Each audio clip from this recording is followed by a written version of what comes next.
Today, we delve into the enigmatic realm of four cold cases, long buried within the annals of time, only to be unraveled after years of mystery.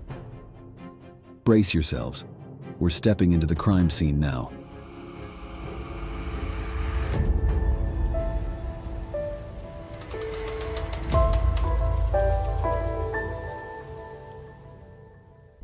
Natalie Antonetti was born in Cuba in 1946. In 1960, when she was 14 years old, she made the brave decision to escape from Castro's Cuba, taking her three younger sisters with her. They lived independently in different American cities, but remained close as they started their own families. By 1985, Natalie, who had a love for music, was living in Austin, Texas, with her son Johnny and her roommate Susan. She worked at a kindergarten and also had a landscaping business, utilizing her skills as a former teacher. On the night of October 12, 1985, Natalie had a blast at a club with her friends. When she returned home around 2:30 a.m., she fell asleep on the couch in the living room, while Susan was in her own room. Around 5 a.m., Susan woke up and noticed that Natalie was still asleep on the couch. However, about an hour later, Susan was awakened by noises and the sound of a closing door. In a panic, she rushed into the living room, only to find Natalie sitting on the couch, holding her head, and covered in so much blood that she was unrecognizable.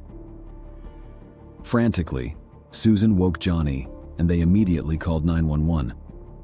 Johnny tried to communicate with Natalie, asking her what had happened, but she couldn't speak. Before being transported in the ambulance, Johnny asked his mother for a kiss, and she managed to give him one. Shortly after arriving at the hospital, doctors announced that Natalie had fallen into a coma due to severe blunt force trauma, consistent with an attack involving a bat. The brutal assault resulted in brain injuries and skull fractures, ultimately leading to her coma. Unfortunately, despite efforts, Natalie never recovered and passed away 18 days after life support was discontinued. The police investigation revealed no signs of forced entry or theft at the home. There were no indications of sexual assault or defensive wounds on Natalie, suggesting a savage and seemingly premeditated attack. Based on Susan's statement, the police concluded that the assailant entered the home, swiftly carried out the assault, and then left.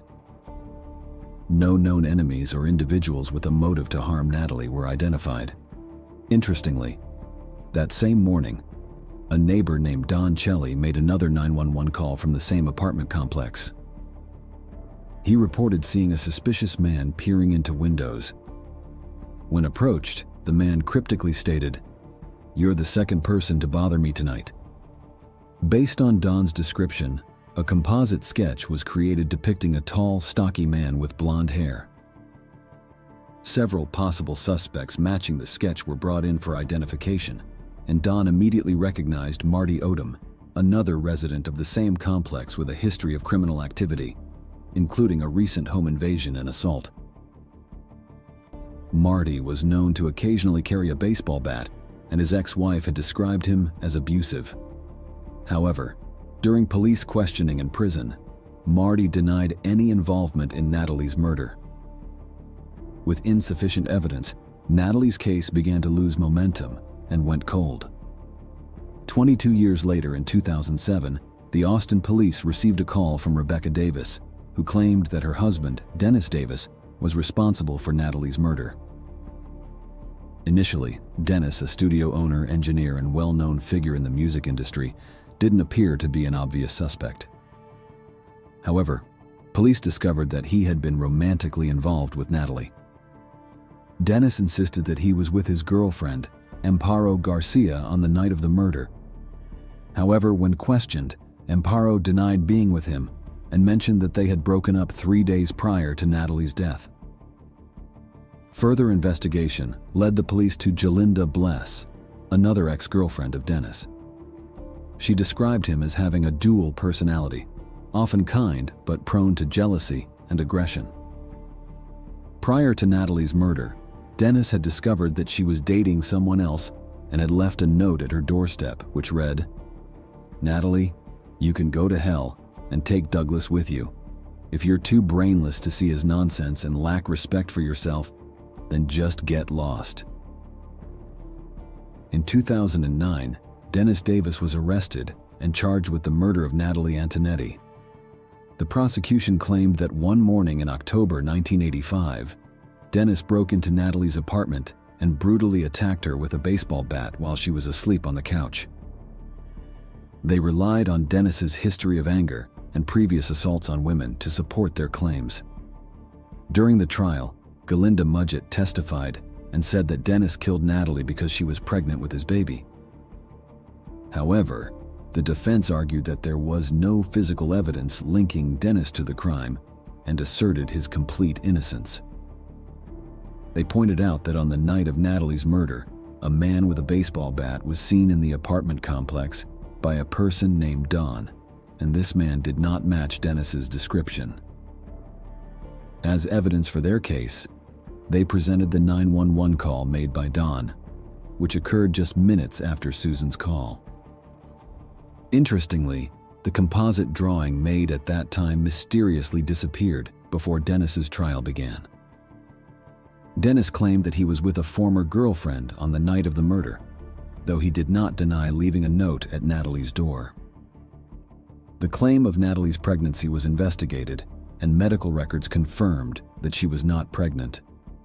Rebecca Davis, Dennis's wife who had initially alerted the police, retracted her previous statements during the trial, stating that she had been coerced. She affirmed that Natalie trusted her community and never locked her doors, suggesting that someone from the apartment complex could have committed the crime. She denied confessing to Natalie's murder. Throughout the trial, Dennis remained silent, but his statement to the police the day after Natalie's murder was presented. He stated that they had dated for 9 months but were just friends at the time of her death. He saw Natalie on the afternoon of October 12th, and she seemed fine. He spent Saturday night at home with Amparo and later received the terrible news from Susan. In his statement, Dennis also mentioned knowing how many times Natalie had been struck with the bat, which raised suspicions among the police. When questioned, he claimed to have deduced it from the noises Susan heard on the morning of the attack. After hours of deliberation, the jury found Dennis guilty of Natalie's murder and sentenced him to 36 years in prison. However, 2 years later, his conviction was overturned and a new trial was ordered. The appellate court deemed his attorney's performance inadequate and noted the failure to present evidence about another potential suspect, Marty Odom.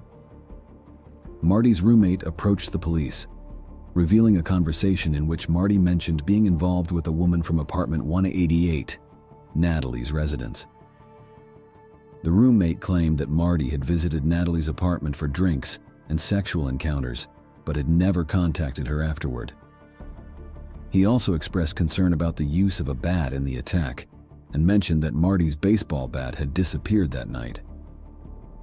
Initially, Marty denied knowing Natalie when questioned by the police, but he later admitted to seeing her around the neighborhood. He failed a polygraph test, leading the administrator to believe that Marty was 100% responsible for Natalie's death. Dennis was released on bail, and his attorneys filed a motion to dismiss the charges due to the failure to meet speedy trial requirements. The prosecution also requested the dismissal of the case, but both proposals were denied. Currently, Dennis is a free man. Before we dive into our next story, if you could take a moment to hit that like button, it would mean the world to us. A single click for you is a huge boost of encouragement for us. We're heading to Dixon, a city in Solano County, California, USA. It was August 3rd, 1980, during one of America's hottest summers, and 2 farm workers were working hard in the cornfields when they made a startling discovery. Among the corn stalks, they stumbled upon something unusual and approached it with curiosity. It turned out to be the body of a young woman. They quickly informed their boss, who called the police. Officers from the Solano County Sheriff's Office arrived, cordoned off the area, and began their investigation, The victim had been shot multiple times, indicating a homicide. The authorities conducted a thorough search of the surrounding area, hoping to find clues, but they didn't uncover any evidence related to the victim. They questioned the workers who found the body, as well as locals and potential suspects, but to no avail. It was believed that the young woman had been killed elsewhere and dumped in the cornfield, as the body was found close to a road. In an effort to identify her, detectives ran her fingerprints through various databases, but they couldn't find a match. She was given the name Dixon Jane Doe, and a composite profile was created. She had fair skin, brown eyes, dark brown hair, and a small dark mole on the left side of her chin. Her age was estimated to be between 15 and 23. Her details were shared with local police departments and nearby sheriff's offices.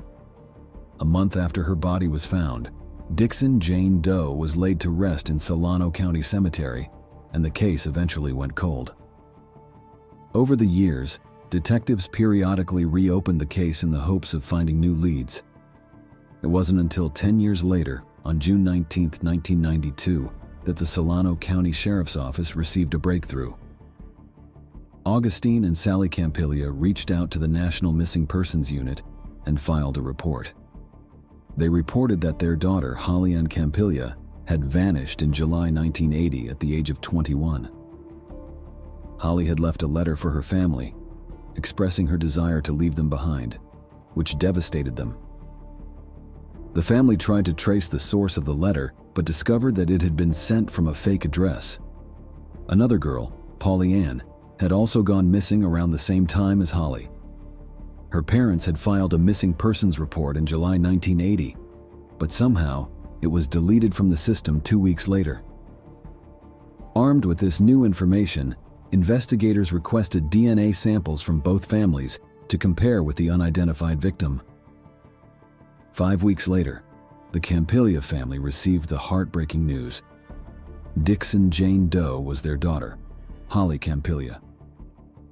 Holly, born in 1959, was the oldest of 5 sisters and grew up in Cherry Hill, New Jersey. She was known for her free spirit and cheerful nature.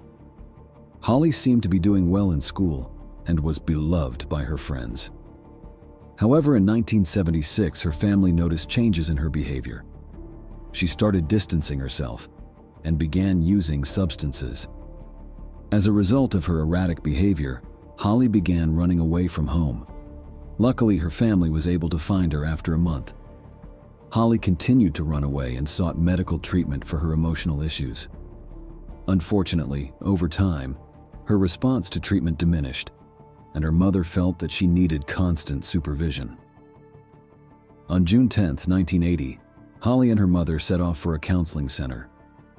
While driving, her mother was advising Holly and discussing her ongoing treatment. However, their conversation ended abruptly when Holly began sobbing uncontrollably. Concerned, her mother pulled the car over to comfort her. Tragically, those were the last moments they spent together as Holly suddenly got out of the car. Worried, her mother quickly drove home and called the police to report Holly's disappearance. The police took the report seriously and stopped several girls who resembled Holly, but none of them turned out to be her. A month after her disappearance, Holly's family received a letter supposedly written by her from Sacramento. In the letter, Holly claimed that she was living with 2 men and instructed her family not to worry or expect to see her again. As a result, her family reported her missing, and her name was entered into the missing persons database, although it would eventually be deleted. Years passed, and Holly's family clung to the hope that she would return one day, perhaps with grandchildren. But with each passing day, their hopes began to fade. 12 years later, the Solano County Sheriff's Office reached out to the family with the tragic news of Holly's identification. However, detectives were still at a standstill, with no new leads to further the case. Once again, the case went cold, and it seemed progress was impossible. Fast forward to 2021, and Holly's sisters decided to actively seek leads. They contacted the Solano County Sheriff's Office, inquiring if all the biological evidence collected from Holly's body could be retested. The Sheriff's Office reviewed the case and sent the evidence to the lab, which had fortunately been well preserved. The lab results revealed the presence of male DNA on the body. This DNA profile was entered into national systems and resulted in a perfect match with a man named Herman Lee Hobbs. Hobbs, 76 years old at the time, was serving time in a state prison in Chowchilla. He had previously lived in Sacramento and worked as a mechanic. Hobbs had a troubling criminal record. In 1969, at the age of 22, he was arrested for armed robbery. During interrogation, he confessed to all charges and even attempted to escape the courtroom, but failed. After serving only 5 years, he was released in 1975. In 2000, his most disturbing crime came to light. His daughters and nieces provided information suggesting that Hobbs may have been responsible for numerous assaults between 1975 and 2000. Investigators looked into several unsolved cases and traced Hobbs's movements since 1975. One such case was the disappearance of Terry Patah, a 13-year-old girl who left school early due to a headache and never returned home. Her body was found 9 days later, stabbed to death and dumped in a sewer pipe. At the time, Hobbs lived just a block away from Terry's house, but was never questioned.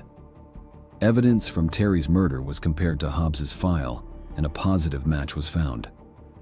On February 24, 2023, Hobbs was charged with Holly's murder and transferred from state prison to Solano County Jail. He is currently being held without bail, awaiting his final sentencing. Sadly, Holly's sister Karen passed away in 2009 from natural causes. Her mother, Sally Campiglia, died in 2016 at the age of 83, never knowing who was responsible for her daughter's murder. The Solano County Sheriff's Office has announced that they are working with other agencies to link Hobbs to other unsolved cases and potential victims.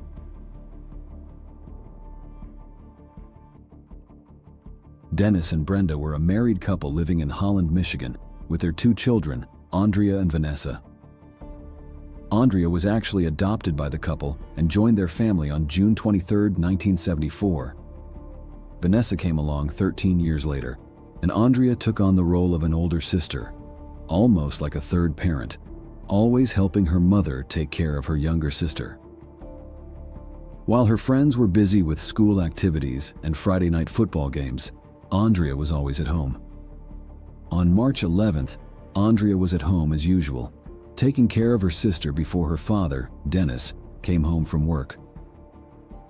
When he arrived, he noticed that Aundria was missing and immediately reported it to the police. They wasted no time and began their investigation, starting with Dennis's statement.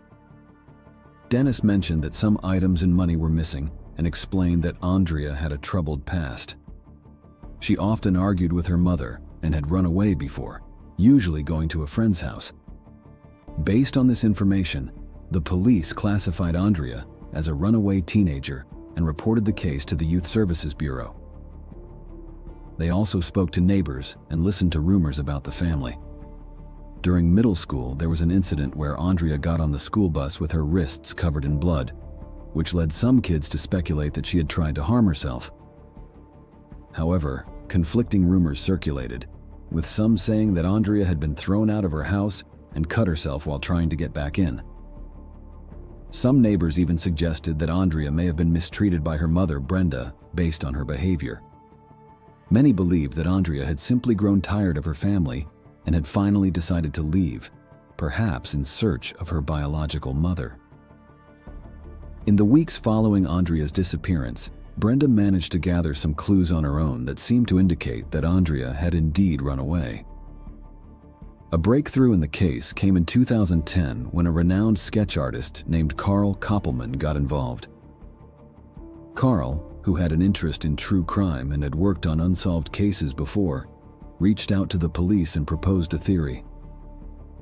He noticed the case of Jane Doe, a woman found in 1999 in Racine County, Wisconsin. Jane Doe had cognitive disabilities and had suffered long-term abuse.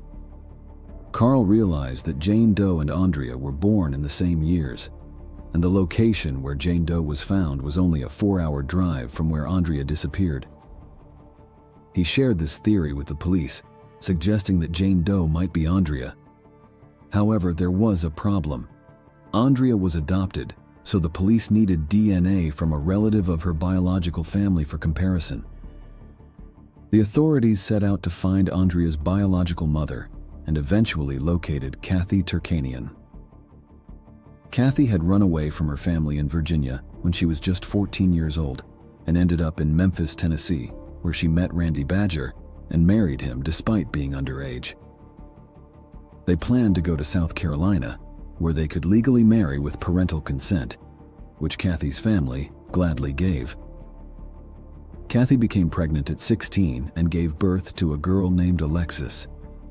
However, when Alexis was 5 months old, Kathy and Randy decided to split up, and Kathy went back to her family in Virginia. She quickly realized that things were not the same, and she couldn't rely on her family for support. With a heavy heart, Kathy made the difficult decision not to raise Alexis and began looking for adoption options. That's when Dennis and Brenda came into the picture and adopted Alexis, changing her name to Aundria. In April 2010, a detective investigating Aundria's case sent a letter to Kathy, informing her that her biological daughter had disappeared from her adoptive home and might be a Jane Doe. The Wisconsin police asked Kathy for her DNA, and she was shocked by the news. It wasn't until years later that she learned her daughter's name had been changed to Aundria and started digging into the case herself. Kathy found Aundria's school photo online and thought it could be her daughter. She agreed to provide a DNA sample while waiting for the test results, and also reached out to Carl Koppelman, which eventually led her to Michigan detectives. One detective suggested that Aundria's stepfather, Dennis, might be connected to her disappearance. Upon investigating Dennis, they discovered that he had a criminal history and had been involved in many crimes. In May 1980, there was an incident where a 19-year-old woman on a bicycle was harassed by a man on a motorcycle. He approached her and told her to go into the woods, even threatening her with a gun. The woman refused, and the man fired the gun to scare her. Despite his repeated commands, she stood her ground, and he fired again. Luckily, a passing car distracted the motorcyclist, giving the woman a chance to escape. She quickly rode away, reported the incident to the local police, and provided a description of the suspect as a white male with colored glasses and a blue helmet, mentioning his motorcycle. The police soon apprehended a suspect, and the woman confirmed that he was the attacker. It turned out to be Dennis Bowman, who was Aundria's father at the time. He was sentenced to 5 years in prison. After serving his minimum sentence, Dennis was released, but continued to commit crimes. In 1998 in Dorr, Michigan, the police responded to a call from Vicky Vandenbrink after her home alarm went off. Vicky had installed a security system due to several past unauthorized entry attempts at her home. When the police arrived, they found no one inside the house, but caught Dennis Bowman leaving through the back door. Upon questioning, Dennis claimed to be Vicky's former co-worker and said he was temporarily staying at the house. However, when they contacted Vicky, they discovered that Dennis had lied. He then changed his story and claimed he entered the house to use the bathroom and lied to the police because he was afraid. He was taken into custody, and a search of his home uncovered Vicky's underwear, a shotgun, a black sweatshirt, and a mask. Kathy Turkanian, upon learning about Dennis's actions towards other women, became convinced that he had also harmed Aundria. If Kathy was right, it meant that the Racine County Jane Doe was not Aundria Bowman. The long-awaited DNA results arrived from the lab and confirmed that Kathy was not related to Jane Doe. In September 2013, Kathy and Carl attended a press conference organized by the state police, hoping to gather clues for the unresolved case. Aundria's adoptive mother, Brenda, and her sister Vanessa were also present. Brenda, sharing her side of the story, claimed that they had fully cooperated with the police after Aundria's disappearance. They initially believed that Aundria had run away, but Carl suggested otherwise, pointing to Dennis's criminal record. Brenda admitted to knowing about her husband's criminal past, but insisted that he was innocent and hadn't harmed Aundria. Despite this, Carl and Kathy were convinced that the police had overlooked something and met with the newly assigned detective Chris Haverdink. Detective Haverdink acknowledged Dennis Bowman as a suspect, but stated that there was not enough evidence for an arrest. On November 22, 2019, Dennis Bowman was unexpectedly arrested by Allegan County Police, not for Andrea Bowman's case, but for the 1980 murder of Kathleen Doyle. Kathleen, 25, was found naked, strangled with an electrical cord, and repeatedly stabbed. Initially, Henry Lee Lucas, who was arrested in 1983, confessed to the murder, claiming that he and his partner Otis Toole committed it. However, this confession was later proven false, and the charges were dropped. In 2019, investigators partnered with Parabon Nanolabs for DNA testing. Genetic genealogy led to over 30 suspects, eventually pointing to Dennis Bowman. After his extradition to Virginia for trial, Dennis confessed during his first interrogation. He admitted to entering Kathleen's home through a back window, being intoxicated, and intending to rob the house. He did not expect to encounter Kathleen, leading to the horrific crime.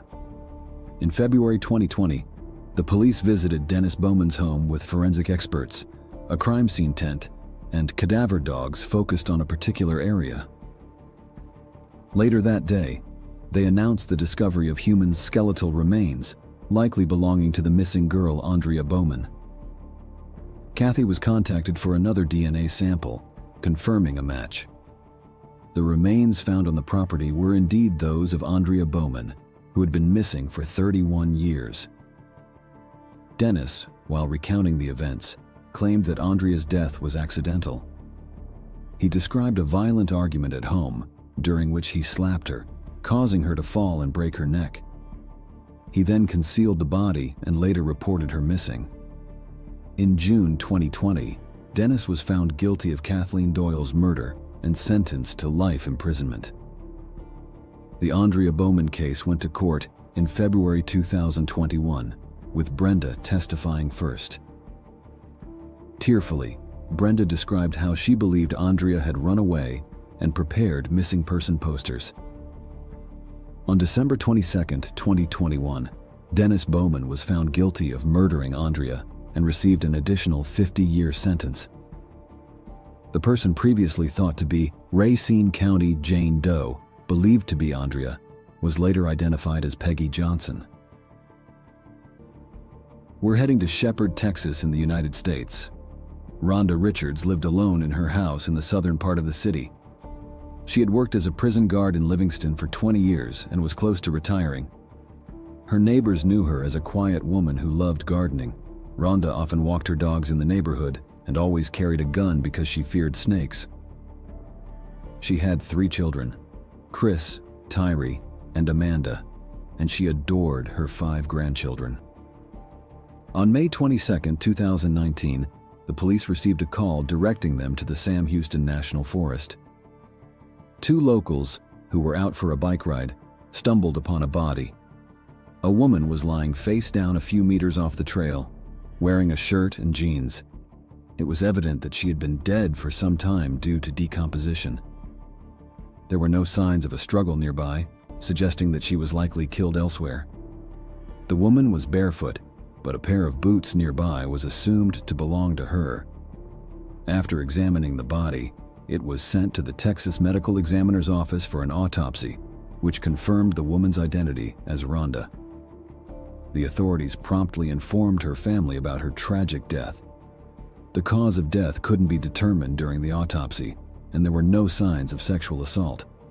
However, Rhonda's jeans and underwear had bloodstains, and her body had several cuts. Detectives began investigating Rhonda's past, considering her profession as a prison guard. They theorized that she may have been targeted, possibly due to a dispute with a prisoner, which wasn't uncommon. Interviews with her colleagues and inmates at the prison didn't provide any leads, suggesting that the perpetrator wasn't connected to the prison. When detectives revisited Rhonda's family, they discovered that she didn't like forests. There was no reason for her to be in the forest where her body was found, and there was no available security camera footage. A search of her house only recovered her known firearm. Most local crimes were related to drugs or money, but this case seemed to involve neither. Rhonda led a simple life, had no known enemies, and didn't possess hidden wealth. Desperate for a breakthrough, detectives decided to re-interview everyone who knew her. They learned that on the morning her body was found, neighbors witnessed Rhonda frantically searching for her lost dog. Only one person, Robert Killery, offered to help. Reportedly, they left together on his ATV to search in the forest. This led detectives to question Robert, who became a prime suspect. He didn't deny knowing Rhonda but claimed no involvement in her death. Despite evidence suggesting they searched for the dog together, Robert denied it. The case hit another dead end, as there wasn't enough evidence to implicate Robert until new information surfaced. Robert was one of the men who discovered Rhonda's body and contacted the police. Initially, he withheld this information, fearing suspicion due to his proximity to her. He later revealed it during a visit to Rhonda's family, stating that he and his nephew Jason found the body, and Jason called 911. Detectives found Robert's involvement suspicious and continued their investigation. However, there wasn't enough evidence for an arrest warrant, since most of it relied on hearsay. Publicly, detectives announced Robert as a suspect and obtained a warrant to search his home. Robert cooperated fully and allowed the search. Detectives noticed a strong smell of bleach, indicating a hurried attempt at cleaning. However, cleaning itself wasn't illegal, and the search yielded no significant evidence. Items taken for analysis returned inconclusive results.